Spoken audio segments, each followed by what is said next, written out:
Claro que nunca le preguntan de fútbol al entrevistado con el que vamos a charlar ahora. Nunca, no sé siquiera si le gusta el fútbol. Tengo idea. Tampoco le pregunté jamás de qué cuadro era, porque Claro, te ¿de imaginas. qué equipo será? Nunca charlé con él en un medio. A veces lo he cruzado, lo he saludado. Por supuesto, es el ministro de Economía de la Nación, Axel Kicillof.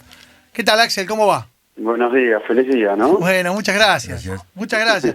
¿Y qué cuadro sos? ¿Te gusta el fútbol? ¿Sos futbolero?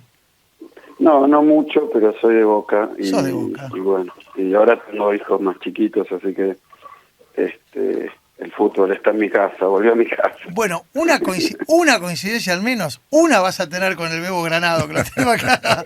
Eso que también es bostero, y más fanático. Sí, pero yo voy a la cancha todo. De ir a la cancha, de ir a la cancha.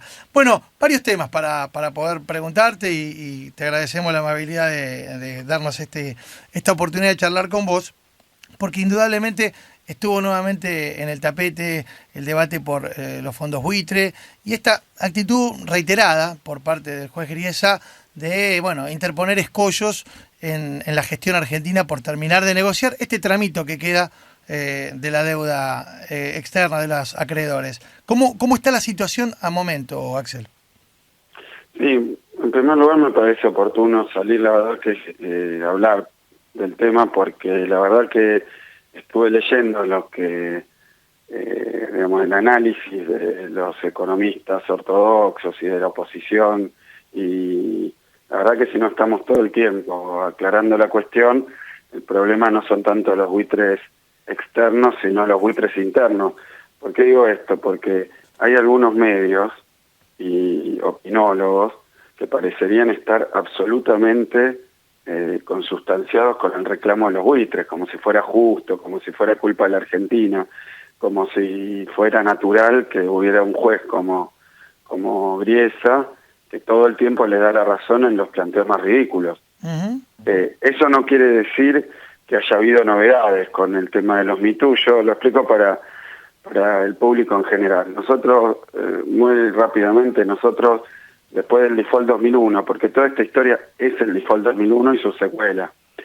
¿Por qué? Porque en el 2001 va a default 81.000 millones de dólares de deuda de la Argentina, una barbaridad, que era lo que se había tomado durante toda la época liberal. Uh-huh. Ese default, que todos recuerdan qué catástrofe económica significó en términos de empleo, de exclusión social, de producción. Bueno, en Argentina la quebraron durante esas décadas, desde la dictadura militar hasta el 2001, haciéndola tomar deuda a tasas fantásticamente altas, y después esa deuda se volvió impagable, y cuando se vuelve impagable hay una crisis fenomenal. Después del 2001, a partir del 2003 particularmente, Néstor Kirchner empieza lo que serían todas las tareas que todavía hoy siguen, de tratar de arreglar ese aquelarre, ese desastre financiero en el que quedó la Argentina. Cuando se produce el default, todos los acreedores de Argentina van a juicio, empiezan a ir a juicio, porque esa deuda tenía legislación extranjera, ya sea europea o norteamericana. Una parte muy chiquita tenía legislación argentina. Uh-huh. Entonces, con esos juicios pretendían cobrarle a la Argentina, embargarle. Bueno, hubo, 300, 600 juicios creo que en total se iniciaron de acreedores pidiéndole. En 2005 hay un hito muy importante para arreglar ese desastre que nos dejó el neoliberalismo, la alianza, el menemismo, la dictadura, y fue un canje, que es que 93%, entre 2005 y 2010, 93% de todos esos acreedores arreglaron con la Argentina con una quita fantástica. Uh-huh. ¿Qué quiere decir? Que con una quita, como cuando a una empresa le va mal, los acreedores aceptan no cobrar el total de lo que se les debe, sino que se hace algún arreglo, se alarga el plazo, se baja la tasa de interés y se achica el monto. Eso se hizo en 2005 y 2010, con una quita, el default de 2001, para que tengan alguna dimensión, a lo que nos llevó el Fondo Monetario también. En 2001 fue el default más grande del mundo, de la historia.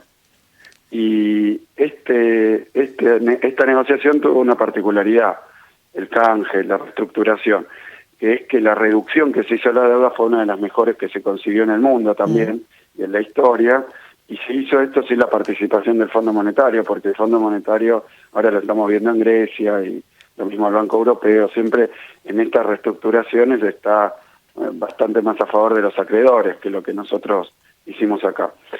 Y quedó, y este es el tema buitre, y quedó un pedacito muy cortito de 7% de esos 81.000 millones de dólares que no arreglaron, que no negociaron. La parte de buitres es peor todavía, porque los buitres no le prestaron nunca plata a Argentina. Esto no es plata que le prestaron y que entonces no quisieron entrar al canje o algo parecido, sino que compraron los bonos que tienen hoy para reclamar después de los canjes, después del primer canje, por ejemplo. Todo el reclamo buitre original es después del primer canje. Ellos compran la deuda en default que no había entrado al canje, que estaba muy barata, y empieza a batallar en los tribunales. Tampoco viene a negociar en la Argentina para cobrar, sino que empieza a buscar un juez, hasta que lo encuentra, que es Griesa, que reconoce algo que es escandaloso. Lo que reconoce Griesa es que a los que compraron los bonos argentinos en default, ese pedacito del 7%, a los que compraron, no hay que pagarle lo mismo que los que entraron al canje, no tienen que negociar, sino que dice hay que reconocerle el 100% de lo que decían esos bonos de 2001, emitidos en el 94. Por ejemplo, los bonos de los buitres son del 94, son bonos de la época ¿De cuánta mosca estamos hablando ahí, Axel? ¿El total que ellos reclaman? Y este es el lío que hay ahora, lo que aparece ahora. ¿Se acuerdan cuando fue lo de la Corte Suprema a mitad del año pasado? El presunto, digamos, golpe de los buitres, ¿no? Que venían y nos decían, yo me acuerdo incluso economistas de la oposición, candidatos de la oposición, que decían hay que ir y pagarle lo que reclaman. Esos eran 1.600 millones de dólares. ¿Puedo? 1.600. Guillermo, ¿le puedo hacer una pregunta? Grano solo. Termino un segundo. Sí, dale. El lío que hay ahora. 1.600 millones de dólares reclamaba en ese entonces los fondos buitres. Cuando yo tuve que ir a negociar ahí, por instrucciones de la presidenta, lo que encontré es que los fondos buitres eran absolutamente inflexibles, querían esos 1.600 millones de dólares. En un momento, al final de la negociación, ofrecieron un 15% de descuento. Lo que pasa es que esos números, comparado con lo que fue la reestructuración argentina, pero cualquier reestructuración del mundo, era cobrarnos por los bonos que en 2001 fueron a default, que decían 100, por uno que decía 100 y que ellos compraron a 25, querían cobrarnos 400. Por eso esos 1.600 millones de dólares era una ganancia del 1.600%. A diferencia de lo que pasó en la reestructuración de deuda, que esos bonos que fueron al default tuvieron un fuerte descuento para que Argentina pudiera pagar, porque el descuento no es de malos, de avaros, es que ningún país después de un default puede pagar todo lo que debía, obviamente, porque si no es volver a voltearlo. Lo que le está reconociendo Griesa es que puedan cobrar todo lo que debía Argentina en 2001, es como volver a la época de Cavallo esto, más o menos, porque es pagarle todo lo de 2001 con los intereses, los punitorios y todo el tiempo que transcurrió. Entonces se hace una ganancia multimillonaria, es el negocio del siglo. Es un afano. Pero quiero decir lo que pasó ayer. Yo cuando fui ahí me decían, pague 1.600 millones y se arregla el problema, y 1.600 millones no es tanto, capaz 1.500 se podía reducir, no es tanto, páguenlo, y Argentina se saca el problema de encima. Lo que yo dije en ese momento es que es mentira, eso era mentira, era un planteo falso. Porque si nosotros a Paul Singer y a los buitres del primer reclamo le pagábamos esos 1.600, después iban a empezar a aparecer todos los demás tenedores del 7% que no entró a la reestructuración a reclamar lo mismo. Y esa plata se iba a ir a 20.000 millones. ¿Por qué daba esa discusión yo? Porque todos decían, es muy poquito, 1.600, páguenlo, no sean obstinados, no sean cabeza dura, páguenle a los buitres lo que piden, se arregla el problema. Y era claro que era mentira, porque después de esos 1.600 millones iban a llegar señores con bonos comprados tan baratos como los buitres, pidiéndole a Griesa que le reconozca lo mismo. Y yo decía, y obviamente Griesa se los va a reconocer. Entonces esto es una trampa, nos vamos a pasar la vida pagando a todos los que van a jugar a Griesa una millonada. Fíjense que entonces esto es lo que pasó ahora, y se adelantó la situación justamente porque Argentina se plantó en su posición en la defensa de los intereses del país y no les pagó los 1.600 ni cualquier cosa. Entonces ahora aparecieron los famosos Me Too. Los Me Too son los que reclaman lo mismo que reclamaba Paul Singer con los 1.600 millones. En este momento aparecieron más o menos 6.000 millones más de reclamos. Perdón, Pero no, Axel, yo no creo. espera, Me Too es como si Que fuera yo también. yo también. Si como, ellos cobraron, yo también. como le decís a tu mujer cuando dice I love you, y le decís Me too, Me Too, ¿no? eso, Una pero cosa en así. inglés. Como cuando los nenes cuando los nenes en la primaria dicen yo quiero ir al baño, yo también. Yo también, sí. Y Esa- todo el aula, yo también. y en también. el secundario, cuando hay prueba Pero- escrita, yo también. Yo también, claro. Y vos fijate, hay un punto más que es importante, que es que estos, yo también, digamos, ¿sabes quiénes son? Esto es lo que yo también dije en el momento y nadie me creía, porque todos decían, bueno, hay muchos más tenedores, lo dije en el momento y terminó siendo así. O sea que todo lo que está pasando le da la razón a la Argentina y refuerza el análisis, el diagnóstico que había en aquel momento, que era correcto, y que entonces si pagábamos toda esa millonada, 1.600 millones de dólares, pero no se solucionaba nada. Para- Quiero decir algo porque les hago una pregunta a ustedes. Adivinen quiénes son No, los acreedores del Yo También. ¿Quién es? ¿quién es? ¿Está la Singer también? No, Es Macán. Paul Singer. No, me estás Es Paul cargando. Singer. ¿Viste? Sí, el mayor Me Too es Paul Singer. Bueno, ¿te puedo hacer una pregunta, Axel? De Paul Singer dice, dame los 1.600 y después todos decían, bueno, y hay Axel. otros que van a reclamar lo mismo. Es el mismo Paul Singer apoyado por Griesa, para que se entienda. Bueno. Esta posición era racionar, ir haciéndolo de a poquito para obtener más. Si le pagamos los 1.600, ahora estaríamos pagando 6.000 sin posibilidad de discutir. Entonces es al revés, no es que el gobierno argentino creó a esta gente, sino que esta gente estaba esperando, como Argentina ha mantenido una posición de dignidad y de soberanía, tuvieron que aparecer. Y cuando aparecieron, se dio la vergüenza, la caradurez de que eran los mismos. Entonces Griesa lo que ha hecho es hacerles el juego para que vengan en etapas. Yo en aquel momento, quiero recordar, en Nueva York dije, necesitamos que estén todos juntos los reclamos que Griesa va a apoyar, porque si no, no se puede negociar. Imagínate, doy un ejemplo que siempre se me ocurre para esto, no sé si es muy afortunado, pero es así. Imagínate que hay que negociar con los herederos de un departamento que uno se quiere comprar. Tenía un dueño, hay 10 herederos. Bueno, tenés que tenerlos a todos juntos y llegar a un solo acuerdo, porque si negociás con el primero, negociás un descuento, con el segundo un descuento, con el tercero un descuento. Y después el último va a decir, no, yo quiero toda. Y te traba toda la operación, ¿se entiende? Esto es una cosa común. Y es lógico, hay que negociar con todos juntos. Bueno, Y esa los iba ya que estás hablando de racionando. negociar con todos juntos, te quiero decir lo siguiente. Esta semana estuve en la Unión Industrial Argentina y hablaron 4 economistas. Uno Miguel Bain, que es asesor de Scioli, el otro Frigerio, que es del PRO, el otro González Perdón, Fraga, que es de UNEN, y el otro... Bebo, hablando que... Sí, hola. Bebo Granado. Osvaldo Granado, te saludé, ¿qué tal? Ah, sí. Bueno, ¿cómo andás? estaban los 4 economistas, ¿no? Yo me voy a centrar en Miguel Bain, que vos sabés que está muy cerca de Scioli, junto con Mario Blecher, que fue expresidente del Banco Central. Bueno, la solución para Carlos Bain es la siguiente. Miguel. ¿Cómo? Miguel Bain, perdón. Miguel, me confundí con otro Bain que nosotros conocemos que es periodista. Miguel Bain. Miguel Bain lo que dijo es lo siguiente. Hay que arreglar con los fondos buitres. Yo creo que esto se arregla así. Dijo textual, a ver a vos qué te parece. Hay que pagar el 70% de lo que piden, el 30% se lo puede descontar. ¿Por qué? Dijo. Porque son intereses punitorios que están por arriba del 12, 13, 14%, que es una locura, cuando la tasa internacional está al 0,1. Con el 70% hay que pagarles. El 30% sí se puede descontar por los intereses punitorios y debido a eso solucionamos ese problema y podemos pedir crédito al exterior a una tasa más baja. ¿Esto es así o no? Mira, yo como me tocó justo estar con los buitres el día aquel que se estaba esperando una resolución, yo lo que encontré de parte de los buitres es una posición inflexible que ahora se va a alimentar probablemente por el hecho de que está saliendo a la luz la verdadera magnitud del problema, que yo en aquel momento lo decía, ¿se acuerdan que hablaba de la cláusula Rufo, Sí. los Me Too? Entonces decían, no, son 1.600, que nos den un descuento sobre los 1.600. Porque un descuento sobre los 1.600, ellos ofrecieron, porque me ofrecieron a mí 15% de descuento, ¿no?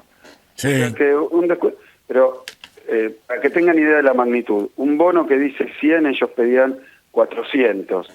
Sobre esos 4, y lo pagaron 25. Lo cual es una barbaridad, no existe en el mundo financiero, porque si fuera para 20 millones de dólares, bueno, puede ser alguna operación. Incluso los fondos buitres a veces consiguieron... No, esa tasa no existe. Hackear es increíble. No existe. Con el descuento que dice Miguel Bain, que me decís vos que dijo que estaba bien, de 1.600 pasamos a 1.100. la ganancia, Sí. 1100% que Sí. se estaría pagando. Y ahora el otro problema es de magnitud. El problema de magnitud es que ahora Griesa está haciendo lo que iba a hacer en todos los casos, no tiene que ver con Argentina, pues son tales las vergüenzas y las aberraciones que hace en términos de interpretación a favor de los fondos buitres. Efectivamente lo hizo, le reconoce a todos los acreedores de Argentina lo mismo que los buitres. Ujú. Entonces, ese número que era 1100, Sí. si uno lo proyecta para el 7% restante de los bonos que hay, Sí. y serán 15.000, 17.000 millones de dólares. O sea que... Pero haces un bono a largo plazo, no lo pagás al contado. Pero 17.000 millones de dólares no emite nadie. Ah. Así como si vos me decís 1.500 millones... Es otra era cosa. la mentira, por eso la trampa que había con los fondos buitres Ujú. es que trataron de mostrar que era muy poquito comparado con las reservas, comparado...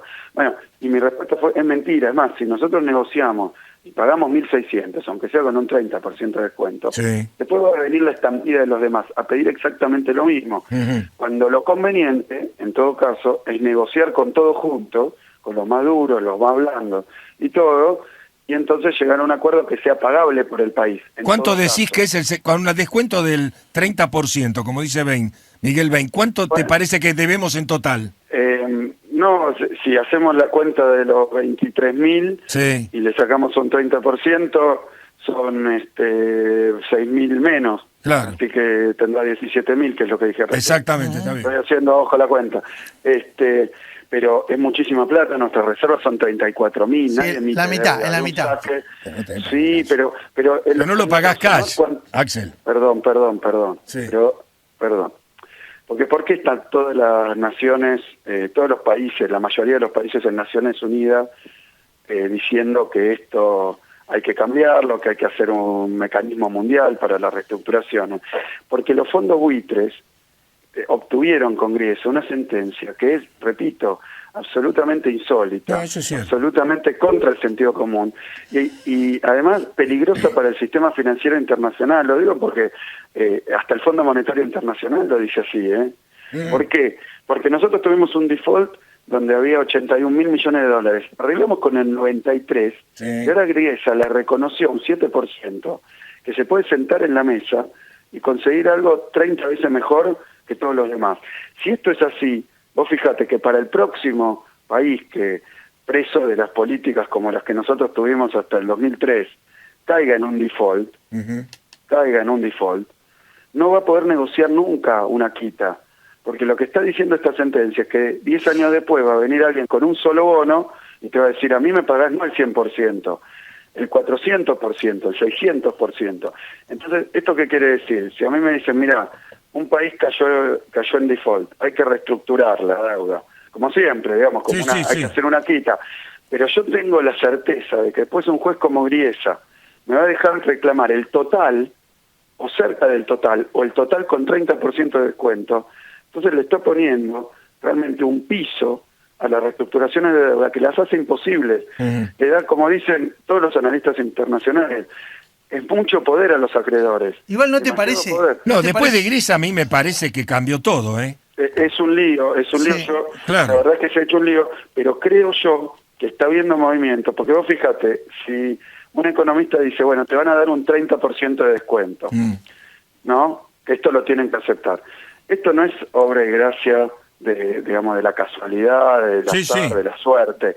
Esto es resultado de la política que hemos llevado nosotros. Si hoy los buitres efectivamente ofrecían un 15% de descuento y poco tiempo después ofrecen el doble de descuento, es porque Argentina ha mostrado que no va a pagar cualquier cosa. No, sentamos un precedente, eso es cierto. Ah, pero no es política. No, A ver, no, pero no- más que eso, porque Macri dijo que había que ir y pagarle los 1.600. pero por eso, digo, a ver, me parece, yo que entiendo menos de economía y trato de leer un poquito entre líneas la cuestión política, a mí me da la impresión que tienen que tratar de demostrar que la Argentina no cerró o no puede cerrar exitosamente la renegociación de su deuda, porque si fuera lo contrario, esto sentaría un precedente muy serio Exactamente. para todos aquellos que están declamando a los gritos en los foros internacionales la vergüenza de No, la a Argentina. Grecia le dieron bastante, es decir, una cierta comodidad o un cierto espacio para poder moverse que antes no le daban. El tema es no Sí, entregar sí, llave sí, en mano el control de la economía, que yo creo que a ver, me imagino, sin saber demasiado, que es lo que ustedes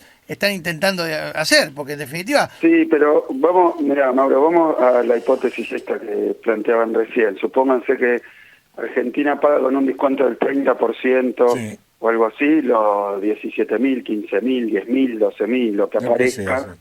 a los MeToo. Que por otro lado no terminaron de aparecer porque Griesa está haciendo esto, de racionarlos, para que no quede a la luz verdaderamente la aberración de su fallo. Porque lo que hizo Griesa, sola firma, es reconocerle a gente que compró a 25% del valor un 1.600 de ganancia. Y cuanto más gente aparece, más claro se ve que esto que han hecho es un escándalo. Y ahora ese escándalo ya llega a los 8.000 millones de dólares, sumando todo. Y es claro que cuando eran 1.600 todos decían, es una moneda, bueno, la verdad que lo puede pagar Argentina, no es tan grave, que vayan y arreglen. Cuando van apareciendo los demás, que no es un error de Argentina, sino que Argentina dijo, esto es el camino para que aparezca una millonada, y supongamos que Argentina dice, bueno, lo voy a pagar con bonos, y salimos a pedir 8.000 millones de dólares. ¿Ustedes se imaginan la cantidad de privatizaciones, el ajuste, los cambios de política económica que exigirían los organismos financieros para prestarle a Argentina 8.000 millones de dólares? Si no miremos lo que está pasando en Grecia, o en España, o en Portugal. Sí, sí. Para prestarte plata, como pasó en la Argentina, ¿se acuerdan que venía ahí Ezeiza, llegaba el capo del Fondo Monetario Internacional, con una lista de cosas que tenía que hacer el Congreso, el Poder Ejecutivo? no, pero una vergüenza. Yo, qué sé yo, uno cuando se acuerda, trabajando como periodista, era prácticamente una pleitesía. Lo llevábamos en comitiva hasta el Congreso, hasta la Casa Rosada. Mira, me acuerdo que había un jefe del Fondo Monetario Internacional que decía, no, a mí me tienen que llevar en helicóptero desde Ezeiza. Pero estaba, ¿cómo se llamaba el indio ese? El indio ese, Anup Singh, ¿te acordás que se venía? Sí, desde El que Ezeiza. Yo quiero caviar, era una cosa así, era un virrey del... El que se enfrentó al Fondo Monetario Internacional, me acuerdo, fue Bernardo Grispo en la época de Alfonsín, que alguna vez se bajó los pantalones y dijo, ¿qué quieren? ¿Que haga esto? Y se bajó los pantalones delante de la gente del Fondo Monetario. No debe ser sencillo, yo me lo imagino, o sea... Pero por eso digo, cuando estas ideas de vayan, páguenles con un descuento tomando un montón de deuda, una carretilla de deuda, ¿quién puede creer que Argentina se va a tomar toda esa deuda para pagarle a los buitres, que es absolutamente injusto, ir a tomar deuda para pagarle a los buitres? ¿Quién puede creer que esa deuda nos la van a dar graciosamente? Esa deuda te la van a dar con el Fondo Monetario adentro, con el plan económico del sector financiero, el plan económico liberal. No es sencillo el tema, y me parece que esto es producto de que el default de 2001 fue provocado por ellos mismos, porque la verdad que el que sustentó y recomendó y acompañó todo este endeudamiento fue justamente el Fondo Monetario Internacional, y después terminó en una catástrofe, en un default. ¿Se acuerdan que Argentina, poco antes del default de 2001, era el mejor alumno del Fondo Monetario? Sí, totalmente. Bueno, Sí, blindaje, megacanje de por medio. No, pero esto en el 98-99, cuando devaluó Brasil 40%, la convertibilidad estaba muerta. Lo que pasa que duró 2 años inútilmente, pero la convertibilidad estaba muerta en el 99 cuando devaluó Brasil.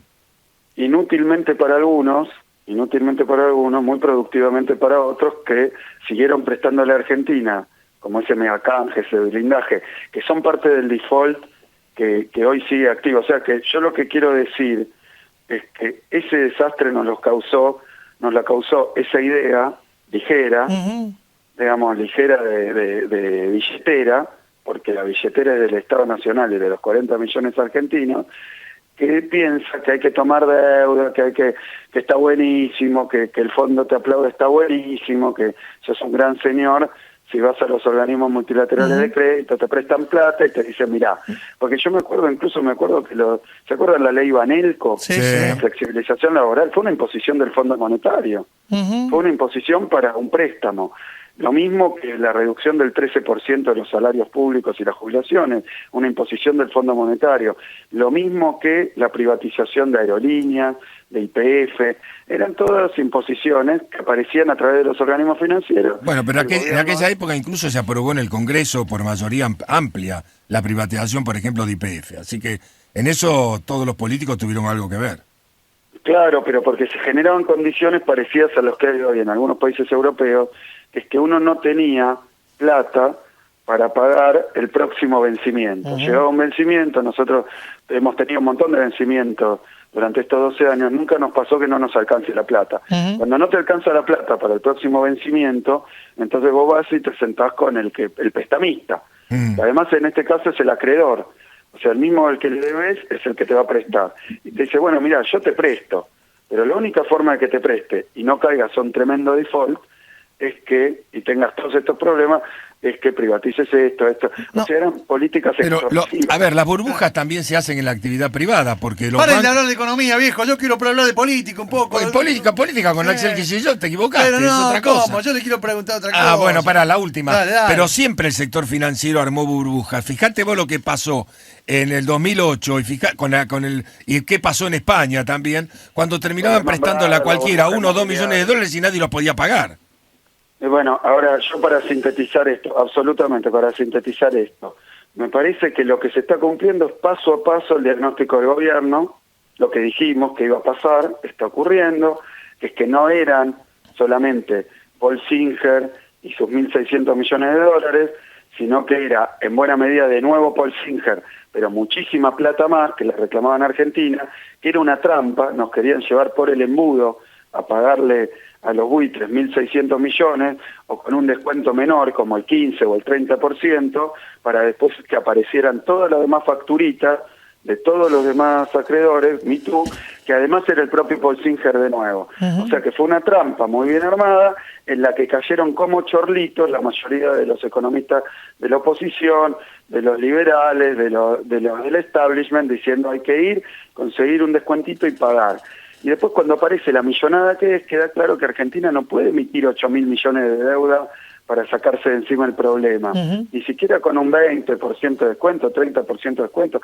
Es mucha plata. Y no para el país, para obra, sino para callarle la boca o apagar el fuego que armaron los fondos buitres. Entonces yo creo que hay que mirar este tema con mucha responsabilidad, con esta posición soberana de la Argentina, que es que un 7% que no entra al canje para litigar judicialmente y obtener muchísimo más que todos los demás, va a tener que lentamente, corrido por la comunidad internacional, corrido por el propio sector financiero, porque la mayoría del sector financiero, incluso el Fondo Monetario, se da cuenta del desastre que están armando. Entonces yo creo que esto va a ir encontrando, de hecho ahora ofrecen, si es cierto que alguien fue, si algún economista, como este que mencionabas, tiene un dato, fue a hablar con los buitres y los buitres están dispuestos a aceptar un 30% de descuento, me parece que la posición argentina, miren qué millonada está generando de ganancia, porque si ahora se cierra con el 30%, nos ahorramos el doble de lo que nos íbamos a ahorrar. Ahora lo que yo digo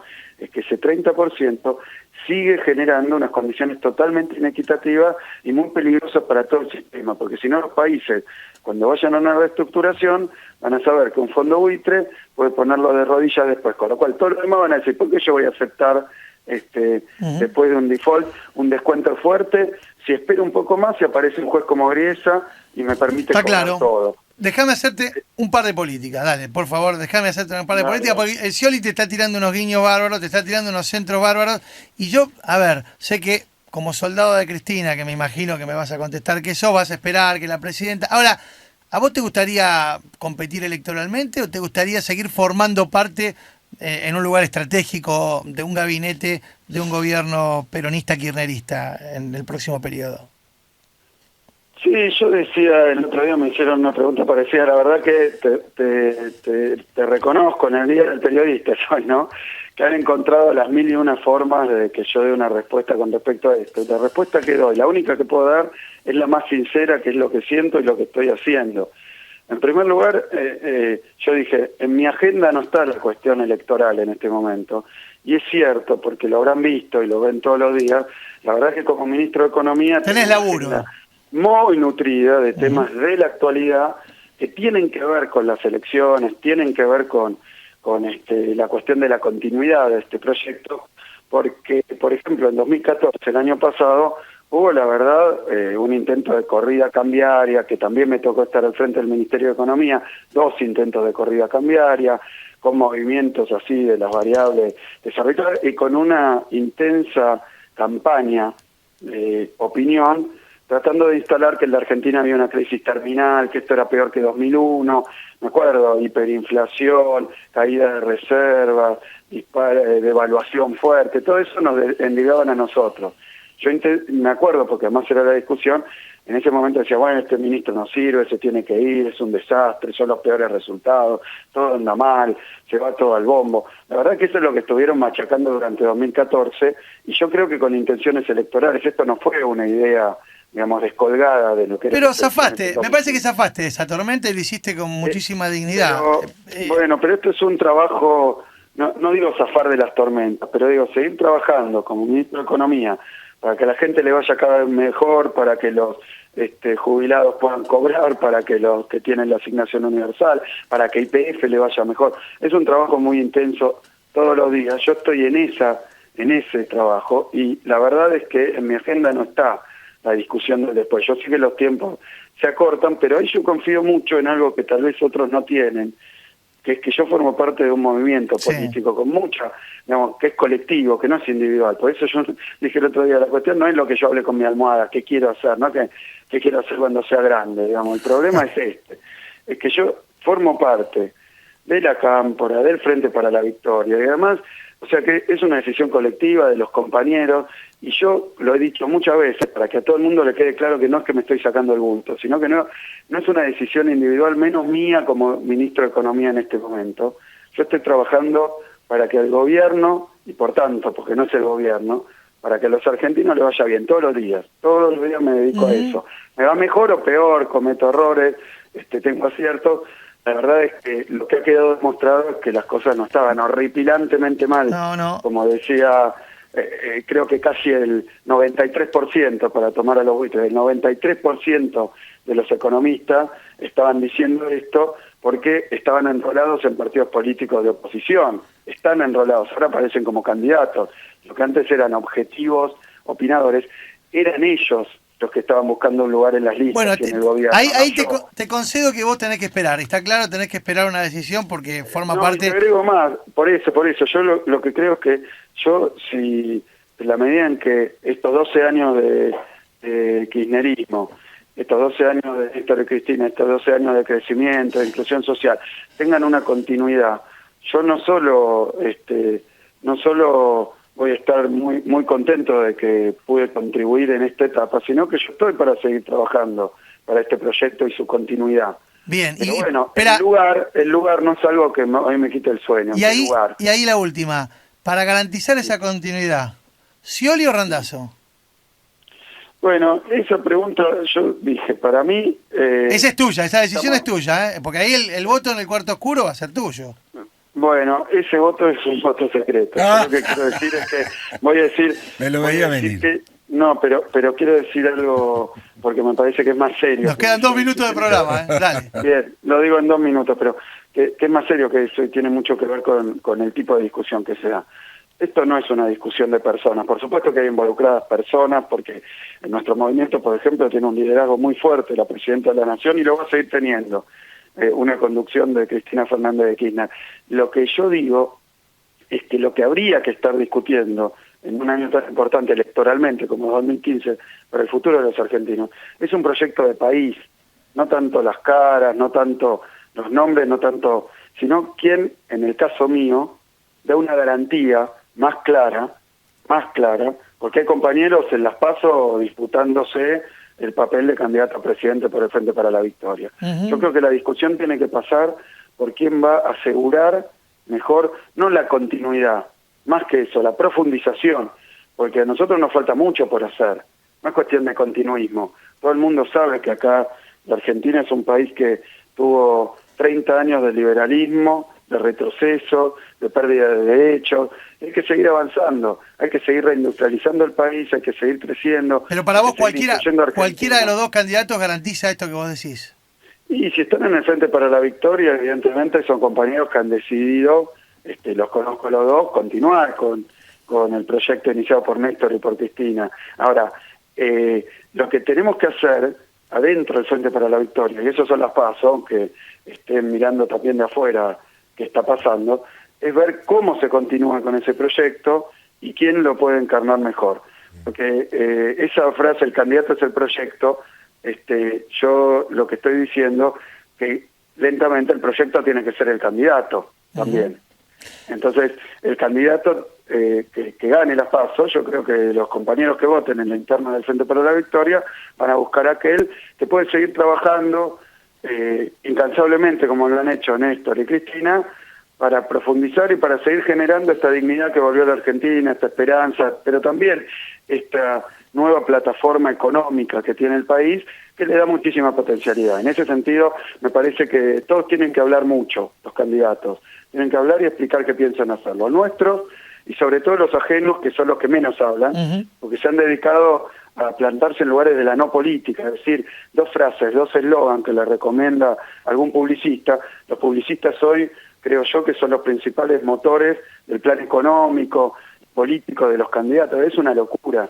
Son maniobras de marketing, son globitos de colores. En vez de discutir qué quieren hacer con el país, no mienten, dicen que van a continuar, porque hoy los candidatos, la moda que tienen, los de la oposición, es que van a seguir prácticamente con el 100% de las políticas de este gobierno.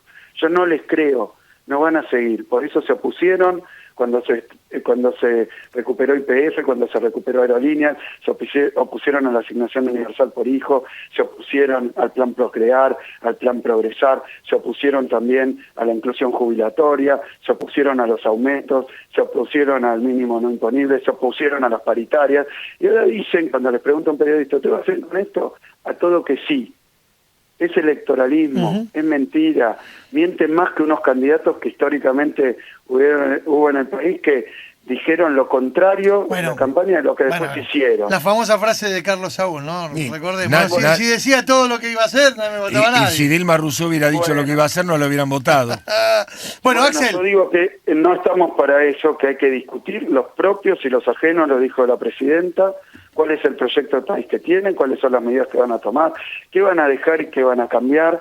Y yo creo que cuando un candidato del PRO, que yo lo tuve porque fui al Congreso a defender muchas de estas medidas, me tocó defenderlas, diagramarlas e implementarlas, lo de YPF, todo. Bueno, no. Y ahora le preguntan, ¿qué va a hacer con YPF? Y dice, ¿y cómo está? Es mentira.